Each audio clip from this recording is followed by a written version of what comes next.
Hello hi friends, అందరూ ఎలా ఉన్నారు? ఈరోజు అయితే నేను ఇది డ్రెస్ అయితే చూపిస్తున్నాను అనమాట. పిల్లలకి కోలాటం డ్రెస్ అంట. ఇది నాకైతే 2 ఫ్రాక్స్ వచ్చాయన్నమాట. శారీ ఇచ్చారు. నేను శారీని అయితే ఈ విధంగా అయితే ఫ్రాక్ స్టిచ్ చేశాను అనమాట. నెక్ దగ్గర అయితే ఇలా రౌండ్గా నేను ప్యాచ్ లాగా వేశాను. ప్లస్ కింద మొత్తం బోర్డర్ వచ్చింది. నేను బ్లౌజ్ పీస్ అయితే నేను పైన బాడీ పార్ట్కి వేసాను. ఇలా హ్యాండ్స్కి అయితే బుట్ట చిన్న పఫ్ హ్యాండ్స్ అయితే ఇచ్చాను అనమాట. కింద పట్టీ రాలేదు, నేను అడ్జస్ట్మెంట్ చేసి పట్టీ అయితే వేశాను. చూసారు కదా, ఫ్రాక్ అయితే సూపర్గా ఉంది. అమ్మగారు అనమాట, అంటే నాకు పట్టించిన ఆవిడ గారు అనమాట. మా అమ్మాయి కోలాటం ఆడుతుంటే ఆ కోలాటంలో మా అమ్మాయి డ్రెస్సే కనిపించాలి, కానీ అది నువ్వు ఎలా కుడతావు, ఆ కోలాటంలో మాత్రం సూపర్గా మా అమ్మాయి డ్రెస్సే కనిపించాలి. అందరి డ్రెస్సుల్లో కల్లా మా అమ్మాయి డ్రెస్సే బాగుండాలి అని చెప్పేసి అలా గట్టిగా చెప్పేసి వెళ్ళింది.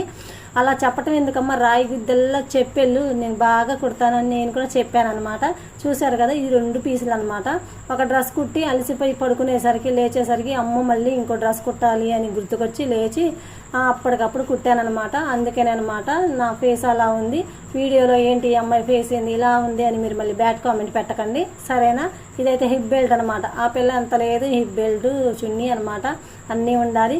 ఓకే అండి, వీడియో నచ్చితే లైక్ చేయండి, షేర్ చేయండి, మన ఛానల్ సబ్స్క్రైబ్ చేసుకోండి.